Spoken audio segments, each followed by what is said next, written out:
વિશ્વ શિક્ષણ દિવસ અથવા તો આંતરરાષ્ટ્રીય શિક્ષણ દિવસ કયા દિવસે ઉજવવામાં આવે છે? તો મિત્રો જવાબ આવશે 24મી જાન્યુઆરીના રોજ. ભારતમાં રાષ્ટ્રીય શિક્ષણ દિવસ ક્યારે ઉજવવામાં આવે છે? તો 11મી નવેમ્બરના રોજ ઉજવવામાં આવે છે. આપણે મૌલાના અબુલ કલામ આઝાદ થઈ ગયા હતા, બરોબર છે, જે આપણા શિક્ષણ મંત્રી તરીકે રહી ચૂક્યા છે, એમની યાદમાં બરોબર આ દિવસ ઉજવવામાં આવે છે. ભારતમાં રાષ્ટ્રીય બાલિકા દિવસ ક્યારે ઉજવવામાં આવે છે? તો 24મી જાન્યુઆરીના રોજ રાષ્ટ્રીય બાલિકા દિવસ ઉજવવામાં આવે છે. વિશ્વ બાલિકા દિવસ ક્યારે ઉજવવામાં આવે? તો એ પણ યાદ રાખવાનું છે 11 ઓક્ટોબર. આ બધા કન્ફ્યુઝન દિવસો છે જેમાં ભૂલ થવાની શક્યતાઓ રહેતી હોય છે. ગુજરાતમાં કયા સ્થળે તાજેતરમાં જ ઉત્તરાધ મહોત્સવનું આયોજન થયું છે? તો બધાને ખબર છે મોઢેરા ખાતે તેનું આયોજન થાય છે. મોઢેરાનું સૂર્ય મંદિર આવેલું છે તે જ જગ્યાએ, બરોબર. પછી સૂર્યના કઈ રાશિમાં પ્રવેશ બાદ ગુજરાતના મોઢેરા ખાતે દર વર્ષે ઉત્તરાધ મહોત્સવનું આયોજન થાય છે? તો સૂર્યનો મકર રાશિમાં પ્રવેશ થાય ત્યારબાદ જ આ ઉત્તરાધ મહોત્સવનું આયોજન મોઢેરા ખાતે કરવામાં આવે છે. સૂર્ય મંદિર માટે પ્રસિદ્ધ મોઢેરાનું મહેસાણા જિલ્લાના કયા તાલુકામાં આવેલું છે? તો બહુચરાજી તાલુકાની અંદર આવે છે. Very very important. આવું તાલુકા બહુ પૂછાઈ જતા હોય છે, એના આધારે આપણે તાલુકા પણ આવડતા હોય છે. કયા કવિને વર્ષ 2021 માટેનો કવિશ્રી દલપતરામ સ્મૃતિ એવોર્ડ એનાયત કરવામાં આવ્યો છે? તો રાજેશ વ્યાસ, જેને આપણે મસ્કીન ઉપનામથી ઓળખીએ છીએ, એ રાજેશ વ્યાસને દલપતરામ સ્મૃતિ એવોર્ડ છે એ પ્રદાન કરવામાં આવેલો છે. પછીનો પ્રશ્ન જો એ જ આવ્યો કે રાજેશ વ્યાસ કયા ઉપનામે જાણીતા છે? તો મસ્કીનના ઉપનામથી જાણીતા છે. અને વર્ષ 2020નો કવિશ્વર દલપતરામ એવોર્ડ, ઓલો હતો એ શ્રી દલપતરામ સ્મૃતિ એવોર્ડ હતો, અને આ જે છે એ કવિશ્વર દલપતરામ એવોર્ડ કોને એનાયત કરવામાં આવ્યો? તો SS રાહીને એનાયત કરવામાં આવ્યો છે. જ્યારે પ્રશ્ન પૂછાશે ત્યારે આ બંને ઓપ્શન આપને વિકલ્પમાં જોવા મળવાના છે, એટલે આપણે યાદ રાખવાનું, જ્યારે સ્મૃતિ આવે ત્યારે રાજેશ વ્યાસ અને ખાલી કવિશ્વર દલપતરામ પૂછે તો SS રાહીને આપવામાં આવેલો છે. ભારતમાં રાષ્ટ્રીય મતદાર દિવસ ક્યારે ઉજવવામાં આવે છે? તો 25મી જાન્યુઆરીના રોજ એની ઉજવણી કરવામાં આવે છે. અને વેરી વેરી ઇમ્પોર્ટન્ટ પરીક્ષાલક્ષી બહુ જ અગત્યનો બને એવો પ્રશ્ન છે કે વર્ષ 2021ના ભારતના રાષ્ટ્રીય મતદાર દિવસની થીમ શું હતી? તો making our water improved, vigilant, safe and informed, એટલે કે ઓપ્શન ડી છે એ આપણો અહીં જવાબ આવશે. વેરી વેરી ઇમ્પોર્ટન્ટ મતદાર દિવસની થીમ છે. પ્રીવિયસલી જીપીએસસીમાં 2 થી 3 વાર પૂછાઈ ગઈ છે. વર્ષ 2021માં કેટલામો રાષ્ટ્રીય મતદાર દિવસ ઉજવવામાં આવ્યો છે? તો 11મો મતદાર દિવસ ઉજવવામાં આવ્યો છે. લશ્કરી કવાયત અભ્યાસ કવચમાં કયું ભારતીય લશ્કરી દળ અથવા દળો ભાગ લે છે? તો મિત્રો ચારે ચાર જે છે, ભારતીય સેના, વાયુસેના, નૌકાદળ અને કોસ્ટગાર્ડ, આ ચારે ચાર છે એ ભાગ લે છે. એટલે આપણો જવાબ આવી જશે ઓપ્શન બી, અભ્યાસ કવચ. કવચ એટલે રક્ષણ પૂરું પાડવું, તો બધા મળીને જ આપણા ભારતને રક્ષણ આપે છે, બરોબર. એના ઉપરથી આપણે યાદ રાખી લેવાનું રહેશે. હવે ભારતનું એકમાત્ર સંયુક્ત સૈન્ય કમાન્ડ કયું છે જે સંયુક્ત રીતે હોય? તો એ છે આંદમાન અને નિકોબાર કમાન્ડ. પછી DRDOએ તાજેતરમાં કયા રાજ્યમાં હિન્દુસ્તાન એરોનોટિક્સ લિમિટેડના હોક 1ની મદદથી સ્વદેશી રીતે વિકસિત સ્માર્ટ એન્ટી એરફિલ્ડ વેપન, જેને આપણે સાવ કહીએ છીએ, એનું સફળતાપૂર્વક પરીક્ષણ કર્યું છે? તો ઓડિશાથી સફળતાપૂર્વક એનું પરીક્ષણ કરવામાં આવ્યું છે. વ્હીલર દ્વીપ આવેલો છે, આપણે બધાને ખબર છે ત્યાંથી.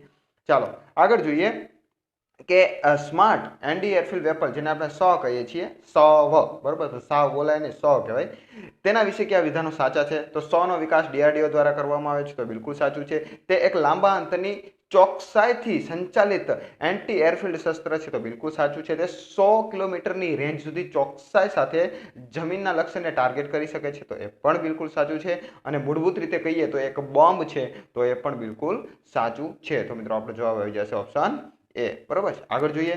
હવે ભારત ચૂંટણી પંચ દ્વારા તાજેતરમાં ડિજિટલ વોટર આઈડી કાર્ડ ક્યારે લોન્ચ કરવામાં આવ્યું હતું? તો એ 25મી જાન્યુઆરીના રોજ મતદારના દિવસ છે, મતદાતા દિવસ આપણે ઉજવીએ છીએ એ જ દિવસે લોન્ચ કરવામાં આવેલું છે. કયું? Digital voter ID card.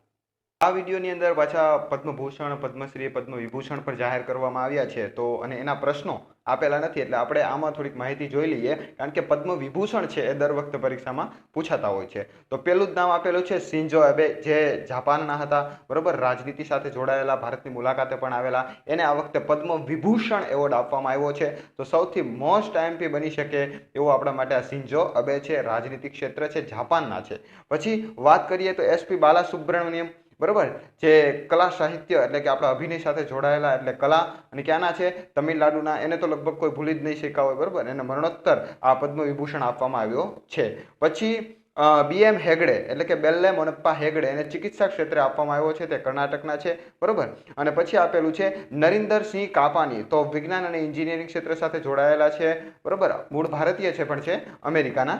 પછી મૌલાના વાહુદ્દીન ખાન, તો આધ્યાત્મિક બાબતોમાં તેને આપવામાં આવ્યો છે, મૂળ દિલ્હીના છે. પછી બીબી લાલ, બરોબર, તો પુરાતત્વવિદ આપણે બધાને ખબર હોય, બરોબર, કે બીબી લાલ ને બીકે થાપર, બરોબર, જે બે હતા, બરોબર, એ કાલીબંગાનની શોધ કરવામાં એને મહત્વનો ફાળો ભજવો હતો. તો એ પુરાતત્વવિદ છે, એમને જે દિલ્હીના છે એમને પણ પદ્મ વિભૂષણ આપવામાં આવ્યો છે. અને સુદર્શન સાહુ એ પણ કલા સાથે જોડાયેલા છે, એને ઓડિશાના છે એ રાજ્ય કે પ્રદેશના, બરોબર.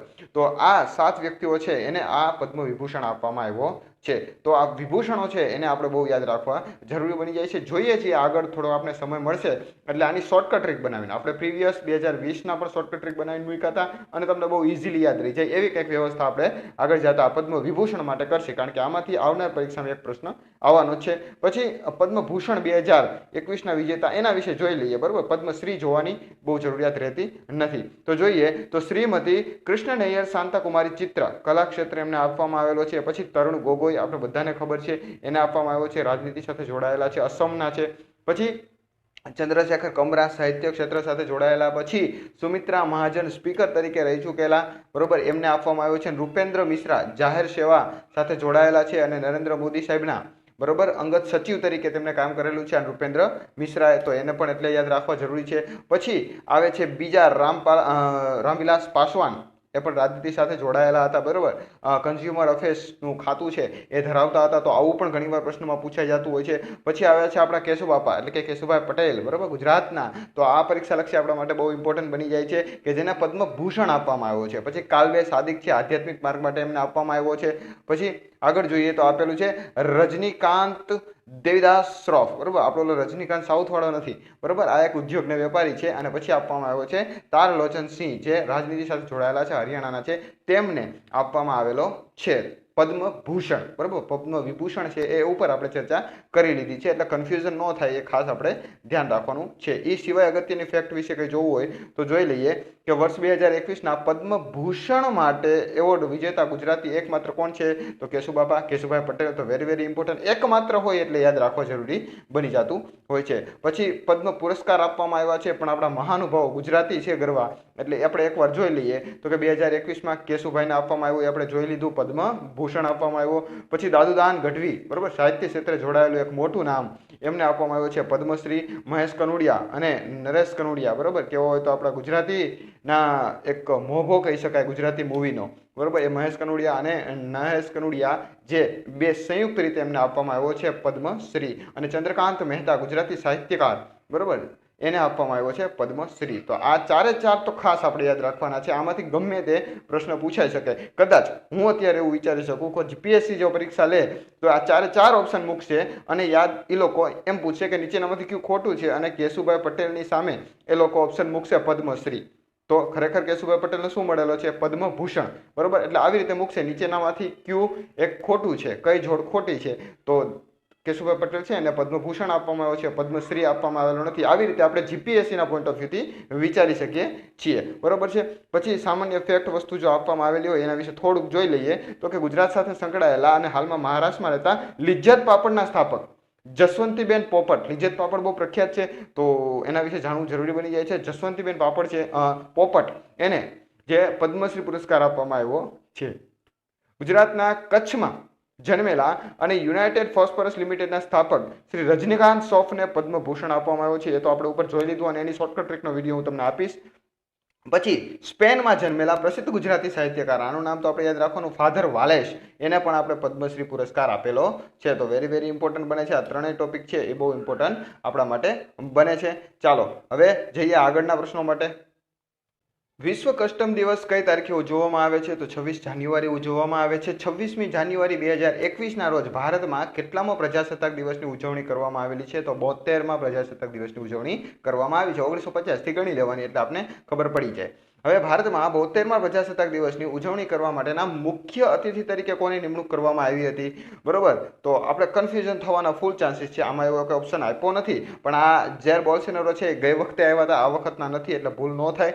બાકીના બે ઓપ્શન છે એમાંથી એકઈ આવ્યા નહીં. આપણે બ્રિટનના પીએમ છે એને આમંત્રણ આપ્યું હતું, પછી સુરીનામના જે રાષ્ટ્રપતિ હતા એને આમંત્રણ આપ્યું હતું, પણ બેમાંથી એકઈ COVID-19ના લીધે કોઈને બોલાવ્યા નથી, એટલે આ વખતેના અતિથિ એક પણ હતા નહીં. બરોબર છે. અને સુરીનામ જે દેશ છે એનું નામ કદાચ ચર્ચામાં રહ્યો છે, તો એનું નામ યાદ રાખવાનું છે. સુરીનામ ખાસ આપણે યાદ રાખવાનું છે. બરોબર, સુરીનામ દેશ, કારણ કે એ બહુ ઇમ્પોર્ટન્ટ બની જાય. નાનો એવો દેશ છે છતાં એને મહત્વ આપવામાં આવ્યું છે, એટલે બહુ યાદ રાખવા જેવું છે.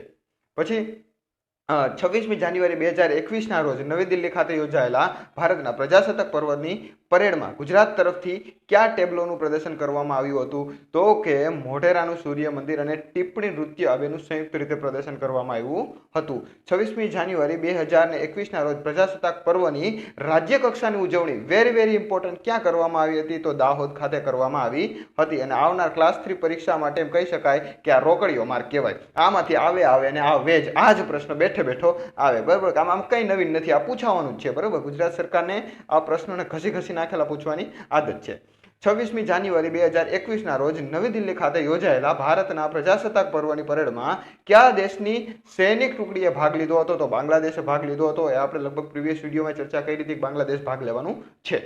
હવે ભારતમાં વર્ષ 2021માં પદ્મ પુરસ્કારોની જાહેરાત કરવામાં આવી, તો એમાં કેટલા મહાનુભાવો પસંદ થયા છે? તો 119 જેટલા મહાનુભાવોની પસંદગી કરવામાં આવી છે. અને ભારતમાં વર્ષ 2021માં પદ્મ વિભૂષણ માટે કેટલા લોકો પસંદ થયા છે? તો એ 7 થયા છે. અને તાજેતરમાં મેં તમને કીધું તું એ જ પ્રશ્ન આવ્યો, તાજેતરમાં શ્રી શિન્ઝો અબેને 2021નો પદ્મ વિભૂષણ એનાયત કરવામાં આવ્યો. તે કયા દેશના પૂર્વ વડાપ્રધાન છે? તો જાપાનના એ પૂર્વ વડાપ્રધાન પદ પર રહી ચૂક્યા છે. બરોબર, મેં તમને કીધું હતું અને એ જ પ્રશ્ન આવ્યો. ચાલો આગળ જોઈએ. તાજેતરમાં ગુજરાતના કયા મહાનુભાવને પદ્મભૂષણ 2021 માટે પસંદ કરવામાં આવ્યા? વેરી ઇમ્પોર્ટન્ટ, કેશુભાઈ પટેલને. યાદ રાખજો, બધા ઓપ્શન જો એમ છે, પણ આ બધા છે એ પદ્મશ્રી વિજેતા છે, અને આ એક પદ્મભૂષણ વિજેતા છે. તો આવી રીતે પૂછાઈ શકે. હવે દાદુદાન ગઢવી કયા ક્ષેત્રની સેવા બદલ 2021નો પદ્મશ્રી આપવામાં આવ્યો છે? તો મિત્રો સાહિત્ય ખાતે, એટલે કે સાહિત્ય અને શિક્ષણ ખાતે માટે એને આપવામાં આવ્યો છે. હવે પદ્મ પુરસ્કાર ની આપણે વાત કરવી છે, તો 2021માં વિજેતાઓમાંથી નીચેનામાંથી કઈ જોડ સાચી નથી અથવા ખોટી છે? તો મહેશ કનોડિયાને નરેશ કનોડિયાને પદ્મશ્રી આપ્યો, સાચું છે. ચંદ્રકાંત મહેતાને આપ્યો, તો એ પણ સાચું છે. જસવંતીબેન પોપટને આપ્યો, એ પણ સાચું છે. લિજ્જત પાપડવાળા અને ફાધર વાલેસને પદ્મ વિભૂષણ આપ્યો, તો મિત્રો એ બિલકુલ ખોટું છે. એમને પણ પદ્મશ્રી જ આપવામાં આવ્યો છે. મેં તમને કીધું હતું એવી જ રીતે આ જોડકું આવી ગયું. પછી પદ્મશ્રી 2021 વિજેતા ખેલાડીઓ અને તેમની રમતના સંદર્ભમાં નીચેનામાંથી કયો વિકલ્પ સાચો નથી, એટલે કે કયો વિકલ્પ ખોટો છે? તો પી અનિતા છે બાસ્કેટબોલ સાથે જોડાયેલા છે, મોમા દાસ છે ટેબલ ટેનિસ સાથે જોડાયેલા છે, અને વિરેન્દ્રસિંહ રેસરલ છે. પણ આ જોડ ખોટી છે, એટલે આપણો જવાબ આવી જશે ઓપ્શન સી. બરોબર. પછી ભારતમાં જીવનના વિવિધ ક્ષેત્રો સાહિત્ય, શિક્ષણ, કલા, વિજ્ઞાન વગેરેમાં યોગદાન માટે કયો પદ્મ પુરસ્કાર આપવામાં આવે છે? તો સામાન્ય હોય એટલા માટે આપવામાં આવે છે પદ્મશ્રી પુરસ્કાર. પછી ભારતમાં પદ્મ પુરસ્કાર અને ભારત રત્ન આપવાનું ક્યારથી શરૂ થયું? તો બધાને ખબર છે 1954થી એક સાથે જ બંને આપવાનું શરૂ થયું હતું. ગ્લોબલ ક્લાઇમેટ રિસ્ક ઇન્ડેક્સ 2021 અનુસાર ભારતનું સ્થાન કેટલામું છે? તો કે ભાઈ 7મા ક્રમનું સ્થાન છે. એ ઉપરાંત વાત કરીએ તો ગ્લોબલ ક્લાઇમેટ રિસ્ક ઇન્ડેક્સ 2021 બહાર પાડવામાં આવ્યો. એમાં વાર્ષિક ગ્લોબલ ક્લાઇમેટ રિસ્ક ઇન્ડેક્સની કેટલામી આવૃત્તિ હતી? તો આ 16મી આવૃત્તિ હતી, જેમાં ભારતનું સ્થાન કેટલામું છે? તો 7મા ક્રમનું સ્થાન છે. હવે ગ્લોબલ ક્લાઇમેટ રિસ્ક ઇન્ડેક્સ 2021માં પ્રથમ ક્રમે કોણ છે? તો મોઝામ્બિક છે, એ પ્રથમ ક્રમે છે. જેમ ઉપર ક્રમ હોય મિત્રો એમ એ દેશની નબળાઈ દર્શાવે છે. બરોબર, જેમ નીચે ક્રમ હોય એમ સારું. આમાં ઊંધું છે, યાદ રાખજો. એટલે કે ક્લાઇમેટની દ્રષ્ટિએ તે જે તે દેશ છે એમાં રિસ્કનું પ્રમાણ વધારે છે, એવી રીતે કહેવામાં આવે છે. પછી ગ્લોબલ ક્લાઇમેટ રિસ્ક ઇન્ડેક્સ અનુસાર 2000થી 2019માં સૌથી વધુ અસરગ્રસ્ત 10 દેશોની યાદીમાં પ્રથમ ક્રમે કોણ રહ્યું છે? તો કે પ્યુટોરિકા નામનો દેશ છે એ રહ્યો છે. પછી ગ્લોબલ ક્લાઇમેટ રિસ્ક ઇન્ડેક્સ જાહેર કરનાર જર્મન વોચ એ જર્મનીના કયા શહેરમાં સ્થિત થિંક ટેન્ક છે? તો કે ભાઈ બોન શહેરમાં આવેલી છે. ઓપરેશન સર્દ હવા તાજેતરમાં કોના દ્વારા શરૂ કરવામાં આવ્યું? તો બોર્ડર સિક્યુરિટી ફોર્સ દ્વારા, BSF દ્વારા શરૂ કરવામાં આવેલું છે. ઓપરેશન સર્દ હવા તાજેતરમાં BSF દ્વારા કયા રાજ્યમાં શરૂ કરવામાં આવ્યું? તો રાજસ્થાનમાં શરૂ કરવામાં આવ્યું હતું. બીએસએફ છે એ કયા મંત્રાલય અંતર્ગત કાર્ય કરે છે? તો એ ગૃહ મંત્રાલય અંતર્ગત કાર્ય કરે છે. આવો પ્રશ્ન પૂછાઈ શકે. બરોબર. હવે પરમાણુ શસ્ત્રોના પ્રતિબંધ અંગેની સંધિ વિશે નીચેનામાંથી કયા વિધાનો સાચા છે એ આપણે જણાવવાના છે. તો આ સંધિનો 2017 થી સ્વીકાર કરવામાં આવ્યો, તો બિલકુલ સાચું છે. 22મી જાન્યુઆરી 2021ના રોજ અમલ કરવામાં આવેલો છે, તો એ બિલકુલ સાચું છે. ભારત આ સંધિનો સમર્થન કરી રહ્યો છે, તો બિલકુલ ખોટું છે. બરોબર. કારણ કે અમેરિકા અને બીજા વિશ્વની જે 5 સત્તાઓ છે એ લોકોનું કેવું એવું છે કે તમારી પાસે જેટલા પણ અણુબોમ્બ ને બધું રાખેલું છે એ તમે ફોડી નાખો. બરોબર. પણ પોતે પાછા પોતાના અણુબોમ્બ ફોડવા માંગતા નથી, એટલે ભારત આનો વિરોધ કરી રહ્યું છે. એ નીતિને સ્વીકારવા ભારત તૈયાર થતું નથી. એટલે આપણો જવાબ શું આવશે? ઓપ્શન એ છે, એ આપણો જવાબ આવશે. ડેટા ગોપનીયતા દિવસની ઉજવણી ક્યારે કરવામાં આવે છે? તો મિત્રો યાદ રાખવાનું છે 28મી જાન્યુઆરીના રોજ આપણે ડેટા ગોપનીયતા દિવસ ઉજવીએ છીએ, ડેટા પ્રાઇવસી ડે. ડીઆરડીઓએ તાજેતરમાં કયા રાજ્યના દરિયાકાંઠેથી આકાશ એનજી એટલે કે ન્યૂ જનરેશન આકાશ મિસાઇલનું સફળ પરીક્ષણ કરેલું છે? તો ઓડિશા ખાતેથી આપણે આ સફળ પરીક્ષણ કરેલું છે. આકાશ એનજી મિસાઇલ વિશે કયા વિધાનો સાચા છે જોવાના છે. તો એક મધ્યમ અંતરની સપાટીથી હવામાં એટલે કે જમીન ટુ સરફેસ ટુ એર પ્રહાર કરનારી એક સંરક્ષણ પ્રણાલી છે, તો બિલકુલ સાચું છે. એનો વિકાસ ડીઆરડીઓ દ્વારા કરવામાં આવ્યો છે, બિલકુલ સાચું છે. 18,000 મીટરની ઊંચાઈથી 50 થી 60 કિમી દૂર રહેલા વિમાનને તોડી પાડવા માટે સક્ષમ છે, એ પણ સાચું છે. અને પછી આગળ શું આપેલું છે? ચોથું આપેલું છે કે આ મિસાઇલની બેટરીમાં એક રાજેન્દ્ર રડાર છે. બરોબર. એ 3D પેસિવ ઇલેક્ટ્રોનિકલી સ્કેન્ડ અરે પેસાનો સમાવેશ કરવામાં આવ્યો છે, તો એ પણ સાચું છે. એટલે આપણો જવાબ આવી જશે 4/4 છે, એક તદ્દન સાચા છે. પછી કેન્દ્રીય પરિવહન અને હાઈવે મંત્રી શ્રી નીતિન ગડકરીએ કેટલા વર્ષ જૂના વાહનો પર ગ્રીન ટેક્સ વસૂલવાની જાહેરાત કરી છે? તો કે 8 વર્ષ જૂની ગાડી હશે તો એના ઉપર ગ્રીન ટેક્સ વસૂલવામાં આવશે. ગ્રીન ટેક્સ વસૂલવા પાછળ કેન્દ્ર સરકારનો ઉદ્દેશ શું છે? તો કે ભાઈ ગ્રીન ટેક્સ વસૂલે જૂના વાહનો હોય એને બંધ કરી દે, એટલે પ્રદૂષણ ઘટાડવાનો એમનો હેતુ છે, પ્રદૂષણનું સ્તર ઘટાડવાનો. ગ્રીન ટેક્સના માપદંડોમાં 8 વર્ષથી વધુ જૂના વાહનોને ફિટનેસ સર્ટિફિકેટ નવીનીકરણ સમયે કેટલો ગ્રીન ટેક્સ ભરવો પડશે? તો કે ભાઈ 10 થી લઈને 25% જેટલો માર્ગવેરો જેટલો હોય એના 10 થી 25% જેટલો ફિટનેસ વેરો ભરવાનો થાય છે. ભારતના કયા રાજ્ય કે કેન્દ્ર શાસિત પ્રદેશમાં આવેલા sustainable environment and ecological development સોસાયટીને 2021નો Subhash Chandra Bose disaster management award આપવામાં આવ્યો છે? તો નવી દિલ્હી ખાતે આવેલી સંસ્થાને આપવામાં આવેલો છે. 2021ના વ્યક્તિગત કેટેગરીનો સુભાષચંદ્ર બોઝ આપત્તિ વ્યવસ્થાપન એવોર્ડ છે, એ કોને એનાયત કરવામાં આવ્યો છે? તો રાજેન્દ્ર કુમાર ભંડારીને એનાયત કરવામાં આવેલો છે. પછી આગળ જોઈએ કે સુભાષચંદ્ર બોઝ ડિઝાસ્ટર મેનેજમેન્ટ એવોર્ડના સંદર્ભમાં નીચેનામાંથી કયા વિધાનો સાચા છે? તો વર્ષ 2019 થી 23મી જાન્યુઆરી આ એવોર્ડની જાહેરાત થાય છે, તો બિલકુલ સાચું છે. ડિઝાસ્ટર મેનેજમેન્ટમાં વિશિષ્ટ કામગીરી બદલ ભારતના કોઈ પણ નાગરિકને કે સંસ્થાને આ એવોર્ડ આપવામાં આવે છે, બિલકુલ સાચું છે. આ એવોર્ડ અંતર્ગત વિજેતા વ્યક્તિને 10 લાખ રૂપિયા રોકડાને એક પ્રમાણપત્ર આપવામાં આવે છે, તો મિત્રો બિલકુલ ખોટું છે. 10 લાખ નથી આપવામાં આવતા, 5 લાખ આપવામાં આવે છે. બરોબર. વ્યક્તિગત હોય તો 5 લાખ આપવામાં આવે છે, અને જો કોઈ સંસ્થા હોય તો 51 લાખ રૂપિયા અને પ્રમાણપત્ર એના પછીનું ઈ જ છે, જોઈ લ્યો. આ એવોર્ડ અંતર્ગત વિજેતા સંસ્થા હોય તો એને 51 લાખ રૂપિયા રોકડા અને પ્રમાણપત્ર આપવામાં આવે છે. એટલે આપણું ત્રીજું છે એ ખોટું છે, એટલે જેમાં ત્રીજું ન હોય એ આપણો જવાબ આવે, એટલે ઓપ્શન ડી છે એ આપણો જવાબ છે. ટ્રાન્સપરન્સી ઇન્ટરનેશનલ દ્વારા પ્રસિદ્ધ કરવામાં આવેલા કરપ્શન માટેનો જે પરસેપ્શન ઇન્ડેક્સ છે 2020માં, એમાં ભારત કયા ક્રમે રહ્યું હતું? તો વેઇટ કરી લેજો.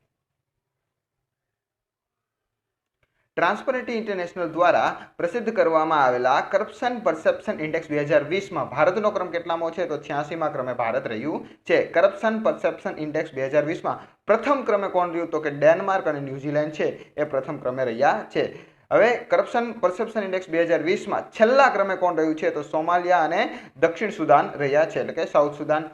હવે ઉદ્યોગ સાહસિક એન્ટરપ્રાઇઝિસ નેટવર્ક, જેને આપણે યુઝનેટ પરની ડ્રાફ્ટ નીતિ કઈ સંસ્થા દ્વારા રજૂ કરવામાં આવેલી છે? તો ટીઝ, ફિક્કી અને અજીઝ પ્રેમજી યુનિવર્સિટી આ ત્રણેય દ્વારા તૈયાર કરવામાં આવેલી છે. વેરી ઇમ્પોર્ટન્ટ બને છે યુઝનેટ. બરાબર. ટીઝ, ફિક્કી અને અજીઝ પ્રેમજી યુનિવર્સિટી ત્રણેય મળી અને બનાવેલી છે. મહારાષ્ટ્ર રાજ્ય દ્વારા કઈ જેલમાંથી જેલ ટુરિઝમ શરૂ કરવામાં આવ્યું છે? તો યરવાડ જેલ, બરાબર, જ્યાં બાપુને રાખવામાં આવતા યરવાડ જેલમાંથી જેલ ટુરિઝમ નામની સુવિધા શરૂ કરવામાં આવેલી છે. તાજેતરમાં સુંદરવન બાયોસ્ફિયર રિઝર્વ અંગે પ્રકાશિત કરવામાં આવેલા અહેવાલ અનુસાર આ રિઝર્વમાં કુલ કેટલી પક્ષીઓની પ્રજાતિઓ વસવાટ કરે છે? તો 428 જેટલી પ્રજાતિઓ વસવાટ કરતી ત્યાં જોવા મળે છે. ભારતીય સુંદરવન એ કઈ નદી વચ્ચેનો ડેલ્ટા પ્રદેશમાં સ્થિત છે? તો ત્યાં કઈ કઈ નદી આવે? તો કે ગંગા આવે, બ્રહ્મપુત્ર આવે અને મેઘના આવે. યમુના તો આવતી નથી. બરોબર. પછી આ ગંગા અને બ્રહ્મપુત્ર બંને મળે એટલે એનો પ્રવાહ આગળ જતા મેઘના જ કહેવાય છે. બરોબર. એટલે એ ત્રણેય નદીનો સંગમ છે, એટલે જવાબ આવશે ઓપ્શન એ. બરાબર છે, યાદ રાખવા જેવું છે. બહુ આમ ભૂગોળમાં તમે થોડુંક વિચારેલું હોય એટલે લગભગ કાંઈ વાંધો આવતો નથી. ભારતમાં શહીદ દિન તરીકે કયા દિવસને ઉજવવામાં આવે છે? તો ગાંધીજીની જે દિવસે હત્યા કરવામાં આવી હતી 30 જાન્યુઆરીને. ભારતમાં કોની પુણ્યતિથિ શહીદ દિન તરીકે ઉજવવામાં આવે છે? તો મહાત્મા ગાંધીજીની પુણ્યતિથિને ઉજવવામાં આવે છે. ભારતમાં રાષ્ટ્રીય કુષ્ઠરોગ નિવારણ દિનની ઉજવણી તો એ 30 જાન્યુઆરીના દિવસે જ કરવામાં આવે છે. પછી ભારત દ્વારા એક ભારતીય સશસ્ત્ર દળોએ એપેક્સ 21 નામની એક ત્રિપક્ષીય કવાયત હાથ ધરી છે. બરોબર, તે ક્યાં ધરવામાં આવી હતી? તો એ આવી હતી આંદોમાન નિકોબાર ખાતે આ કવાયત હાથ ધરવામાં આવી હતી. હવે સ્પેસએક્સે તાજેતરમાં ફાલ્કન 9 રોકેટની મદદથી કેટલા સેટેલાઇટ લોન્ચ કરી એક વર્લ્ડ રેકોર્ડ સ્થાપી દીધો છે? તો 143. આ આંકડો તો અમે બધાને બહુ યાદ રહેતો હોય, 143. ચાલો, પછી સ્પેસએક્સ દ્વારા તાજેતરમાં લોન્ચ કરવામાં આવેલ 143 સેટેલાઇટના સંદર્ભમાં નીચેનામાંથી કયા વિધાનો સાચા છે આપણે તપાસવાના છે. તો તેના દ્વારા ઈસરોના 104 રોકેટ લોન્ચ કરવાનો રેકોર્ડ પાર કરવામાં આવ્યો તો એ પણ સાચું છે. આ મિશનને ટ્રાન્સપોર્ટર 1 નામ આપવામાં આવ્યું, બિલકુલ સાચું છે, બહુ ચર્ચામાં રહ્યું છે. આ મિશન દ્વારા ક્યુબસેટ્સ, માઇક્રોસેટ જેવા સેટેલાઇટ છે લોન્ચ કરવામાં આવ્યા છે અને ફાલ્કન 9 જે રોકેટ છે બરોબર, એના બળતર તરીકે ક્રાયોજેનિક લિક્વિડ ઓક્સિજન અને રોકેટ ગ્રેડ તરીકે કેરોસીનનો ઉપયોગ કરવામાં આવશે. બિલકુલ સાચું છે, એટલે આપણા 4 ઓપ્શન છે એ બિલકુલ એકદમ સાચા છે. બેંગલુરુની જનાગ્રહ સંસ્થાએ તાજેતરમાં કયા રાજ્યના ચૂંટણી આયોગને શ્રેષ્ઠ ચૂંટણી આયોગનો એવોર્ડ આપવામાં આવ્યો છે? ગુજરાતને આપવામાં આવ્યો છે. બરોબર, જ્યારે પરીક્ષા હોય ત્યારે ચૂંટણીનું આયોજન કરી દે ગુજરાત ચૂંટણી આયોગ. ચાલો, કયા શહેરના રેલવે સ્ટેશન પર દેશની પ્રથમ door to door luggage parcel સેવા શરૂ કરવામાં આવી છે? તો અમદાવાદ રેલવે સ્ટેશન ઉપર. રેટલ હાઇડ્રો પાવર પ્રોજેક્ટનું નિર્માણ કઈ નદી પર કરવામાં આવી રહ્યું છે? તો ચિનાબ નદી ઉપર આયોજન કરવામાં આવી રહ્યું છે, એનું નિર્માણ થઈ રહ્યું છે. ગુજરાતમાં ક્યાં સ્કિલ યુનિવર્સિટીની સ્થાપના કરવામાં આવશે? તો અમદાવાદના સિલજ ખાતે. ગુજરાતી અને હિન્દી ફિલ્મોના કયા જાણીતા અભિનેતાનું તાજેતરમાં નિધન થયું છે? તો અરવિંદ જોશી. યાદ રાખવાનું છે. રાષ્ટ્રીય બાલિકા દિવસે, આ વેરી ઇમ્પોર્ટન્ટ પ્રશ્ન છે, બહુ યાદ રાખજો. આ રાષ્ટ્રીય બાલિકા દિવસે ઉત્તરાખંડમાં એક દિવસની મુખ્યમંત્રી બનનાર દીકરીનું નામ શું હતું? સૃષ્ટિ ગોસ્વામી. આવું પૂછાઈ શકે, રાજ્યનું નામ પણ પૂછાઈ શકે. તાજેતરમાં અવલોકનના સોફ્ટવેર કયા રાજ્યમાં લોન્ચ કરવામાં આવ્યો છે? તો અવલોકન શરૂ કરવામાં આવ્યો છે કર્ણાટકા દ્વારા. અવલોકન સોફ્ટવેર શું કામ કરશે? તો કે કર્ણાટકમાં થતી સરકારી ખર્ચ અને અનુદાન ઉપર નજર રાખવાનું કામ કરવાનું છે આ અવલોકન નામનો સોફ્ટવેર. કયા મંત્રાલય દ્વારા એમેઝોન વેબ સર્વિસીસના સહયોગથી ક્વોન્ટમ કમ્પ્યુટિંગ સંબંધિત સંશોધન અને વિકાસને પ્રોત્સાહન આપવા માટે ક્વોન્ટમ કમ્પ્યુટિંગ એપ્લિકેશન લેબની સ્થાપના કરવામાં છે? તો ministry of electronics and information technology. તો મિનિસ્ટ્રી યાદ રાખવાનું છે. પછી આગળ જોઈએ તો શું આપેલું છે?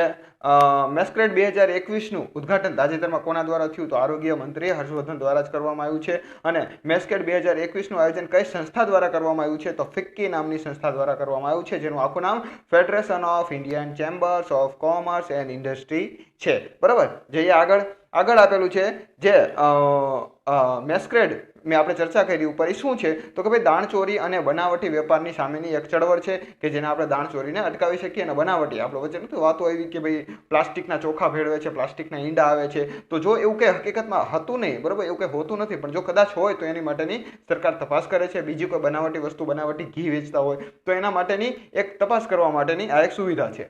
શ્રમ શક્તિ પોર્ટલ શ્રમ સાથીનો શુભારંભ તાજેતરમાં ક્યાં કરવામાં આવ્યો? તો કે ભાઈ ગોવા ખાતેથી કરવામાં આવેલો છે. પછી આગળ જોઈએ, શ્રમ શક્તિ પોર્ટલ શ્રમ સાથીનો શુભારંભ તાજેતરમાં ગોવા ખાતે કોના દ્વારા કરવામાં આવ્યો? તો કે કેન્દ્રીય આદિજાતિ બાબતોના મંત્રી છે અર્જુન મુંડા દ્વારા કરવામાં આવ્યો છે. અને યુરોપના સૌથી મોટા સોલાર પ્લાન્ટ ફ્રાન્સિસ્કો પિઝારોના નિર્માણ માટે કયા બે દેશોએ હસ્તાક્ષર કર્યા છે? તો પ્રશ્ન પહેલો તો એ પૂછાય કે ફ્રાન્સિસ્કો પિઝારો, બરોબર, આ કયા ખંડનો બરોબર સૌથી મોટો સોલાર પાવર પ્લાન્ટ બનશે? તો યુરોપનો બનશે. અને એના માટે હસ્તાક્ષર કરનાર બે દેશો છે સ્પેન અને ફ્રાન્સ. ક્યાં છે?